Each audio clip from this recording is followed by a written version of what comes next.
पुण्यात्मा, अब हम आपको परमेश्वर कबीर जी के विषय में जानकारी देंगे। इसी के पैरेलल के श्री कृष्ण जी ने मोर ध्वज के पुत्र को जीवित कर दिया।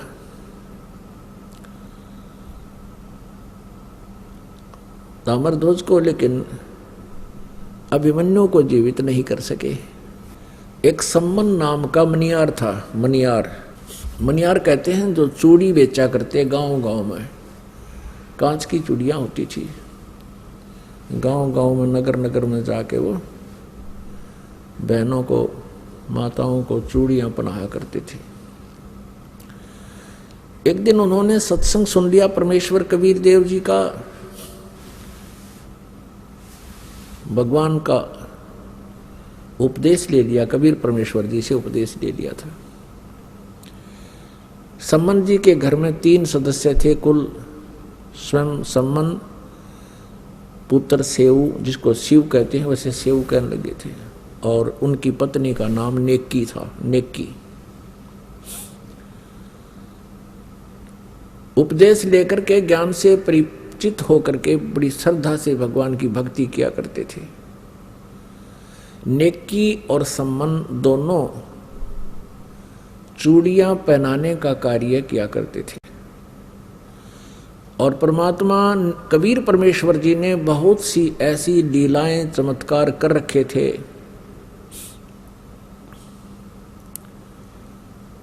तो वो बताया करते थे, जहां भी चूड़ियां पहनाने जाते थे, एक पंथ 2 काज किया करते थे। चूड़ियां पहनाने का उड़े के 2-2 घंटे लग जाते, 4, 5, 10 बहनें आ जाती, उनको सत्संग सुनाया करते थे। उनके हाथ में जैसे धागा लगा हुआ है, वो पूछा करते थे कि ये धागा कैसा बांध रखा है। तो बताते थे कि हमने ऐसे गुरु बना लिया है, हमारे गुरु जी हैं।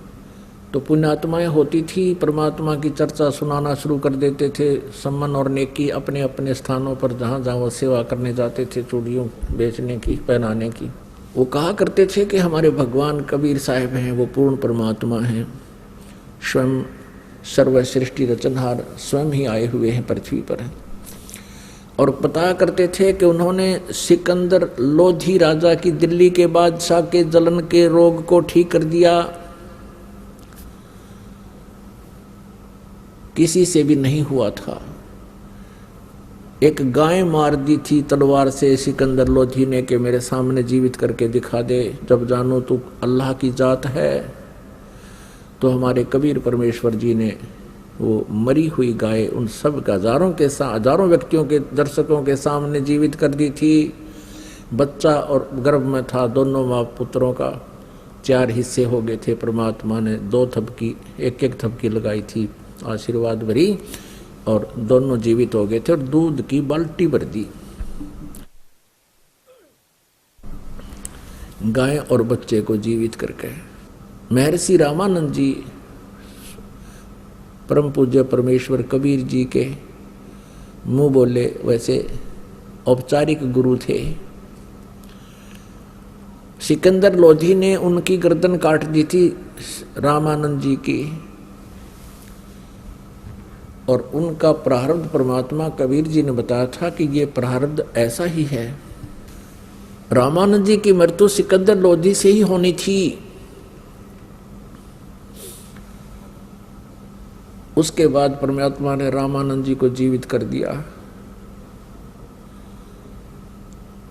और आगे अपनी कृपा से उसका आयु बख्श दी। ऐसी ऐसी कथाएं सुनाया करते थे। एक शारदा नाम की ब्राह्मणी थी,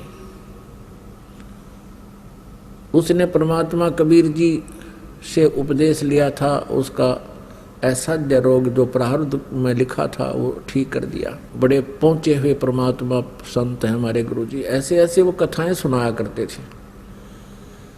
अब नगर के लोग, अब क्या होता था कि वो बहनें वो विचार सुन के जाती थी, वो अपने पतियों के सामने बताती थी कि ऐसे ऐसे एक मनियार आया था, एक मनियारी आई थी, और ऐसे ऐसे बता रही थी। तो उनके पति कहते थे ये सब झूठ बोलते हैं, ये संत पाखंडी होते हैं, भोली आत्माओं को अपने चुंगल में फंसा रखा है। यदि इनके गुरु ऐसे पहुंचे हुए हैं तो इनको धनी क्यों ना बना देते। ये इनके पास ना ढंग से कोई मकान है, ना इनके पास ढंग से कपड़े हैं, हैंड टू माउथ ये जी रहे हैं, इनको क्यों नहीं धनी बना देते।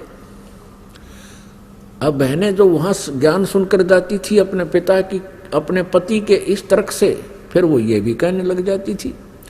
तो ऐसे दूसरी बार वहां चर्चा होती थी उन मनियार और मनियारी के द्वारा, तो वो ये तर्क देते थे कि भी तुम बात तो करते हो बड़ी बड़ी, लेकिन तुम स्वयं भूखे मर रहे हो।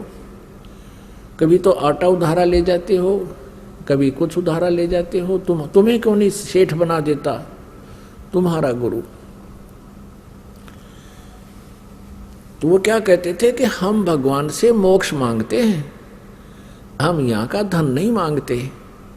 तो वो कहते हैं मोक्ष तो बाद की बात है, पहले तो रोटी भी तो चाहिए। तो उनके जो के संसार के विचारों में और भगत के विचारों में, जगत के विचारों में, भगत के विचारों में बहुत भिन्नता होती है, और इसी कारण से तालमेल नहीं बनता, विरोध बना रहता है। अपुण्यात्माओं, अब परमात्मा की कई लीलाएं बतानी पड़ेंगी इसमें। एक समय एक शेख तकी नाम का सिकंदर लोधी दिल्ली के बादशाह का गुरु था, धार्मिक गुरु था। और जब उसको ये पता चला कि सिकंदर लोधी के जलन का रोग कबीर जी ने ठीक कर दिया, परमेश्वर कबीर जी ने, और सिकंदर लोधी ने बताया कि मैंने अपने हाथों से अपनी तलवार से स्वामी रामानंद जी को मार दिया था, कत्ल कर दिया था, उसका धड़ से अलग कर दी थी उनकी जो है गर्दन, और कबीर जी ने जीवित कर दिया।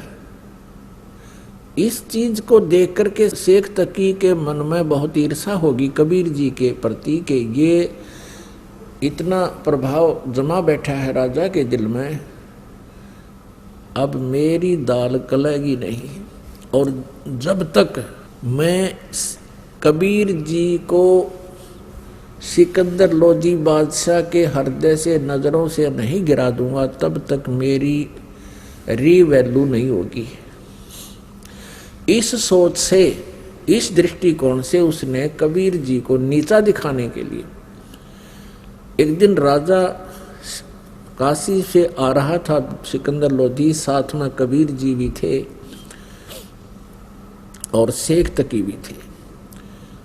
बनारस से दिल्ली लौटते समय एक दरिया के किनारे रात्रि में पड़ाव कर लिया था। अब शेख तकी ने कहा था, शेख तकी ने कहा कि राजन, मैं इसको तब मानूंगा कबीर को कोई शक्ति युक्त है, मेरे सामने कोई मुर्दा जीवित करके दिखा दे, ये तो जादूगर है। सिकंदर आपने उनकी गर्दन काट दी, इसने तुरंत जीवित कर दी होगी, जब जानू किसी मुर्दे को जीवित करके दिखाए तब मानू मैं इसको, अन्यथा मैं सब मुसलमानों को कह दूंगा कि सिकंदर लोधी हिंदू बन गया है, इसने हिंदू गुरु बना लिया। इस बात का सिकंदर लोधी को पता था कि मुसलमान भोली श्रद्धालु मुसलमान जितने भी हैं वो शेख तकी के प्रत्येक आज्ञा का पालन करते हैं। इसने एक बार ये आग लगा दी तो तेरा राज्य नहीं रहेगा। चिंतित हुआ सिकंदर लोधी, तब परमेश्वर कबीर जी ने कारण पूछा तो कारण बताया कि ये शेख तकी ऐसे ऐसे कह रहा है भगवान, और ये सचमुच वहां दिल्ली में जाकर आग लगा देगा, सब मुसलमानों को मेरे विरोधी कर देगा, मेरे राज्य को खतरा हो जाएगा, मैं इसलिए चिंतित हूं। ये कहता है कि एक मुर्दा कोई जीवित करे कबीर तब मैं मानूं। कबीर साहब ने कहा कि उसको कह दो कि एक मुर्दा ढूंढ लाओ कोई। अब कहने का भाव ये है पुण्यात्माओं के मालिक की रजा, क्योंकि वो अपने भक्त को टेंशन युक्त नहीं रहने देते कबीर परमेश्वर। सिकंदर लोधी को अत्यंत टेंशन होगी थी कि ये तो बात बिगड़ गई, यो नहीं माना किसी तरह भी। बहुत कुछ समझाया था कि पीर जी देखो मेरे क्या हालत थी, मैं कितना दुखी था, जलन का रोग मुझे लगा हुआ था और मैं स्वस्थ हो गया। आप जी ने सब जंतर मंत्र कर लिए थे, सब वैद्यों को आपने बुला लिया था, मैं फिर भी स्वस्थ नहीं हुआ था। कबीर जी के आशीर्वाद मात्र से मैं स्वस्थ हो गया। अब मैं इसको कैसे हृदय से उतार दूं? शेख तकी की तो दूनी भौंट सुकड़गी, उनकी त्योड़ी पड़गी। ठीक है, तो इसी को मान ले, अपना गुरु मान ले इसको, मैं कह दूंगा मुसलमानों को। अब इतनी टेंशन होगी राजा को कि भाई बात बिगड़गी। तो परमेश्वर ने कहा कि चलो, उसी समय लीला हुई। वो तो कहते सोचल छिद्र मैं करूं अपने जन के काज, ऐसी हुई रजादाता की कि कुछ कबीले ऐसे हैं वो न तो जमीन में गाड़ते मुर्दे को, न सहा करते, अग्नि में नहीं जलाते। वो क्या करते हैं, वो जल प्रवाह कर देते हैं। एक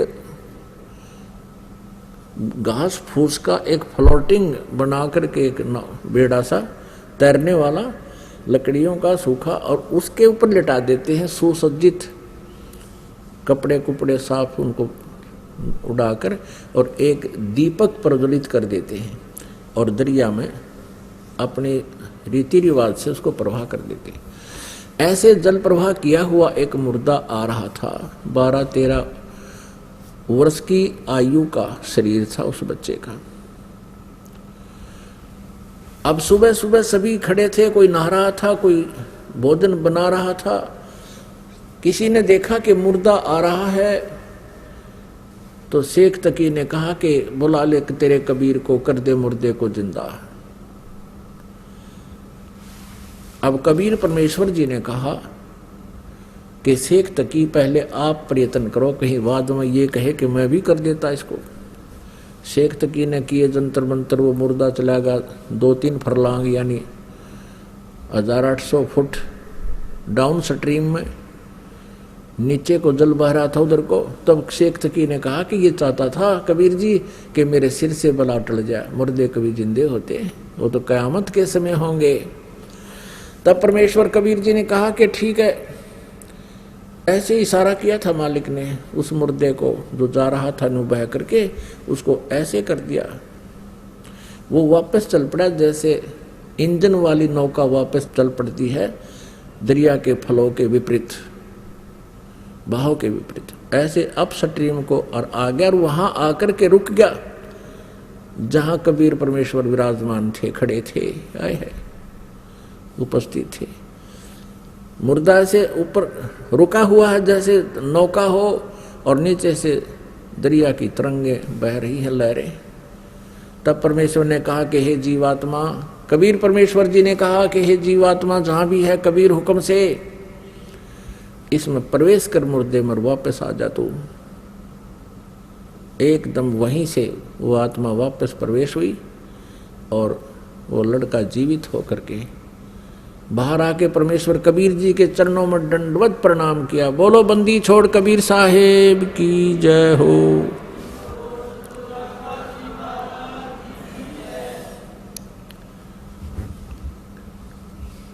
अब सभी ने, उपस्थित व्यक्तियों ने कहा, क्योंकि सैकड़ों की संख्या में, हजारों की संख्या में अंगरक्षक सैनिक थे और राजा भी सारे थे, तब उन्होंने कहा कि हे कबीर जी आपने तो कमाल कर दिया, लड़के का नाम कमाल रख दिया। और 12-13 वर्ष की आयु का पुत्र था, लड़का था किसी का, वो अपने पुत्र के रूप में परमेश्वर ने पाला पोसा। उस पुनर्जन्म प्राप्त प्राणी को भक्ति दी, अपने पास रखा पुत्र रूप में। ऐसे ही शेख तकी ने एक दिन कहा भाई ये तो नहीं बात बनी, ये तो इसका तो जो नजरों से नहीं गिरा राजा के, तो उसने स्कीम बनाई अपने मुसलमानों से, सबसे मिलकर कहा कि भाई ये जादू जंतर करता है, और लड़का जो जल प्रवाह कर दिया गया था वो जीवित था, वो सदमे में था, और सदमे वाले कोई जादू जंतर करने वाले जीवित कर ही देते हैं। भाई इसको हम तब मानेंगे ये अल्लाह की जात है, इसमें कोई शक्ति है। मेरी पुत्री जो कब्र में दबा रखी है, शेख तकी पीर की पुत्री, कुछ दिन मरे हो गए थे उसको, और वो कब्र में दबा रखी थी, महीने या 20 दिन या जीते 2 महीने की 6 भी नहीं थी। और कहने लगा जब जानो मैं इसको मेरी बेटी को जीवित करके दिखा दे। फिर वही समस्या पैदा करती। सिकंदर लोधी फिर टेंशन में। कबीर परमेश्वर ने कहा कि टेंशन ना करो राजन, कह दो इसको, शेख तकी को कह दो कि मुनादी करवा दे, आसपास अनाउंसमेंट करवा दे कि आज से तीसरे दिन वो लड़की जीवित की जाएगी जो कब्र में दबी हुई। सब जगह डंडोरा मुनिवाद करवा दी, डंडोरा पटवा दिया, मुनादी करवा दी, अनाउंसमेंट करवा दी। कई हजार व्यक्ति आकर इकट्ठे हो गए उस निश्चित दिन को। कब्र फुड़वा दी, बच्चे का शरीर सूखा पड़ा था। अब परमात्मा ने कहा कि शेख तकी तू भी कर ले ट्राई कर दे, फिर बाद मैंने कहा मैं जीवित कर दूँ। तो उपस्थित व्यक्तियों ने कहा कि भगवान अगर ये कुछ करने योग्य होता अपनी बेटी ने कौन मरने देता, इसके पास कुछ नहीं है, आप दया करो। तब परमेश्वर ने कहा कि हे शेख तकी की लड़की तू जीवित हो जा। वो जीवित नहीं हुई। दोबारा फिर कहा परमात्मा ने कि शेख तकी की लड़की जीवित हो जा, नहीं हुई। तीसरी बार फिर कहा, नहीं जीवित हुई। अब शेख तकी ने बंगड़ा पा दिया, नाचर कूद, क्या देखा, ढोंगी का ढोंग पकड़ा गया। अब कर देना जीवित, अब कर देना जीवित। अब उस शेख तकी पाप आत्मा को